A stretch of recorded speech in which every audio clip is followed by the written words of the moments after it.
Chicken biryani নে পইতাচোৰা বিৰিয়ানী?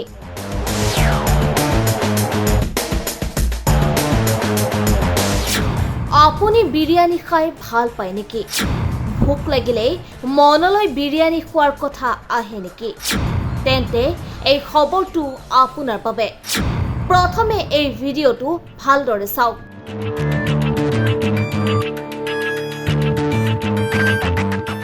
এখন বিৰিয়ানী প্লেটত বিৰিয়ানীৰ মাজত জিলিকি আছে এটা পইতাচোৰা।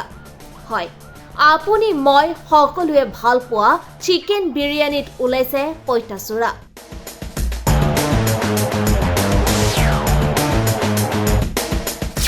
খাদ্যৰ নামত অখাদ্য জৌৰদৰ দিল্লী দৰবাৰত।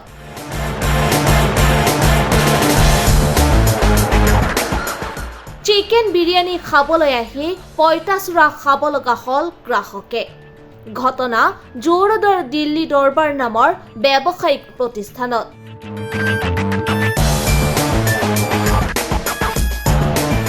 খাদ্যত পইতাচোৰা ওলোৱা কাণ্ডক লৈ গ্ৰাহক হোটেল কৰ্তৃপক্ষৰ মাজত সৃষ্টি হয় হুলস্থুলীয়া পৰিৱেশৰ। ঘটনাস্থলীত উপস্থিত হয় পৰিৱেশ শান্ত কৰে গীতানগৰ আৰক্ষীয়ে।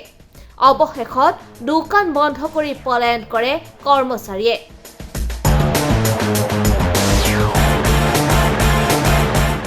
খাদ্যৰ নামত কেনেকৈ একাংশ দোকানত এই অখাদ্য বিক্ৰী কৰিব পাৰে বুলি ভুক্তভোগী গ্ৰাহকে প্ৰশ্ন কৰিলে খাদ্য সুৰক্ষা বিভাগক। কিয় এনেধৰণৰ দোকান বন্ধ কৰাত বিফল খাদ্য সুৰক্ষা বিভাগ?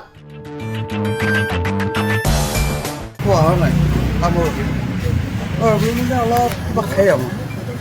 ৰেষ্টুৰেণ্ট বিচাৰি আহিলে দিল্লী দৰবাৰ ক'লো বোলে বিৰিয়ানী দিয়া মোক দিলে, মানে চামুচেদি গুচাইছোঁ হে পইতাচোৰা এটা ওলাইছে।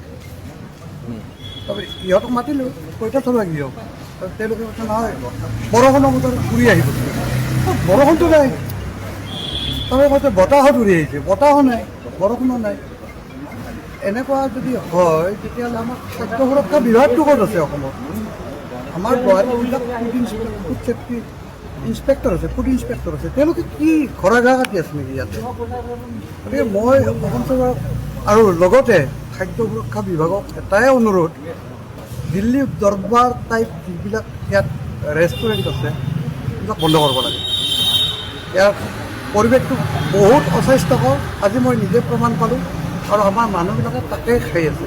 গতিকে মই অসমবাসী ৰাইজক কৈছোঁ, বিশেষকৈ গুৱাহাটীবাসী যিখিনি আছে, যে খোৱাত অলপ সাৱধানতা অৱলম্বন কৰক। দিল্লীৰ পৰা, কলিকতাৰ পৰা, বিহাৰৰ পৰা বহুত অনা অসমীয়া আহি ইয়াতে দিল্লী দৰবাৰ, কলিকতা বিৰিয়ানী, হায়দৰাবাদী বিৰিয়ানী বুলি বহি আছে। সেইটো আপোনালোকে চাব। এওঁলোকৰ খাদ্যৰ যিটো কোৱালিটি আজি মই নিজে প্ৰমাণ পালোঁ বেয়া, একদম অস্বাস্থ্যকৰ আৰু খোৱাৰ উপযোগী নহয়। তাৰ কি পইতাচোৰা মই নিজেই পালোঁ ইয়াতে।